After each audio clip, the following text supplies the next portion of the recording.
আহক হৈ গ'ল ৰেডি চাহ সকলোৱে চাহ খাবলৈ আহক গাইজ মোৰ ঘৰত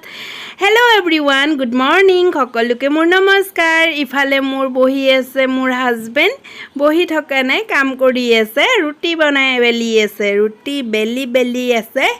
এয়া দেখিছেনে গাইজ এইটো ৰুটি হয় নে পৰঠা হয় আপোনালোকে কওকচোন এইটো আমি পৰঠাই বনাই আছোঁ মইতো কিন্তু ৰুটি বুলিয়ে কওঁ দেই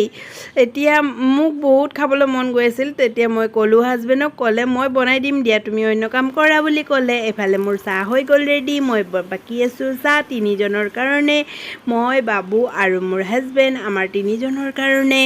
আৰু দেখিছেনে গাইজ এইটো ডাঙৰ কাপটো যে সেইটো মোৰ কাপ হয় মই অলপ বেছিকৈ চাহ খাওঁ মানে সেইকাৰণে এইটো হৈছে আমাৰ বাবু এইফালে এওঁকো দিলোঁ ৰুটি আৰু এওঁৰ বহা ষ্টাইলটো চাওক চাহটো পৰিয়ে গ'ল নহয় আৰু এয়া হৈছে মোৰ ভাগৰ ৰুটি এইটো হৈছে পৰঠা হেল্ডি পৰঠা গাইজ হেল্ডি পৰঠা নাতো ইয়াতে ৰিফাইন দিয়া আছে নাহি ময়দা দিয়া আছে ইয়াতে অকল আটা দিয়া আছে আটাই আৰু মিঠাতেলেৰে বনোৱা হয় ৰুটিটো দেখিছে কেনেকৈ পাৰ্ট হৈ গৈছে ইমান চফ্ট খাবলৈ ইমান চফ্ট আজি আৰু চব্জি তব্জি একো নবনালোঁ এওঁলোকেও ক'লে আচাৰ আৰু চচ দিয়ে খাম দেই আমি বুলি কোৱাৰ কাৰণে মই আৰু নবনালোঁ মই এনেও খুব ভাল পাওঁ এনেই খাই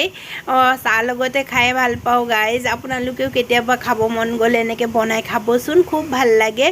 আৰু জানেনে গাইজ এয়া মই মোৰ মাৰ লগতে শিকিছিলোঁ সৰু থাকোঁতে মোৰ মায়ে খুব বনাই খুৱাইছিল ইয়াৰ কাৰণে এইটো বনাই নিদিলে খুব গালি খাওঁ আৰু মায়ে যেতিয়া আটাটো লৈহে বহেহে মাৰিবলৈ মই তেতিয়াই মানে খাবলৈ যাওঁ মই ৰুটি খাম বুলি উৎপাত লগাওঁ আৰু মাৰ পৰা শিকিছোঁ মই ৰুটি বনাবৰ কাৰণে আৰু মই ইফালে ওলালোঁ ৰেডি হ'লোঁ পাৰ্লাৰত যাবৰ কাৰণে পাৰ্লাৰ মানে মই বিউটিচিয়ান হয় গাইজ মোক কণ্টেক্ট কৰিলে মই ঘৰতে গৈ ফেচিয়েল কৰি থৈ আহোঁ আৰু আজি মোৰ ওচৰতে আৰু ইমান দূৰো নহয় মই ঘৰতে গৈ কিনে ফেচিয়েলটো কৰি আহিব লাগিব কণ্টেক্ট কৰিছিল মোক আৰু মই ইফালে সামগ্ৰীখিনি ভৰালোঁ মোৰ বেগত আৰু আজি বহুত ৰ'দ গাইজ মই ভাবিছোঁ ই ৰিক্সাতে যাম আৰু মই ই ৰিক্সা এখন ল'লোঁ আৰু তাতে গৈ আছোঁ টুক কৰিয়ে বহুত ৰ'দ খোজকাঢ়ি যাবই নোৱাৰি গাইজ সেইকাৰণে ই ৰিক্সাতে গ'লোঁ বহুত ৰ'দ আৰু তাপ বহুত খোজকাঢ়িবই নোৱাৰি আৰু মই গৈ পালোঁ মই তাতে গৈ বহিলোঁ অলপ সময় ৰেষ্ট ল'লোঁ আৰু এওঁ মোক আনি দিলে পানী এগিলাচ আৰু মই পানী খাই অলপ সময় তেওঁৰ লগত তেওঁ কিবা কিবি সুধি আছিল মই বহুত গৰমত ভাগৰি পৰিছিলোঁ আৰু মই বহিলোঁ আৰু ইফালে মই ফেচিয়েলটো গাইজ মই ভিডিঅ' কৰিবই নোৱাৰিলোঁ আৰু লাষ্টৰখিনিয়ে মই অলপমান কৰি দেখুৱাইছোঁ দেখিছেনে মই ফেচিয়েলো কৰি হ'ল মই ইফালে এওঁক পেক লগাই দিওঁ আৰু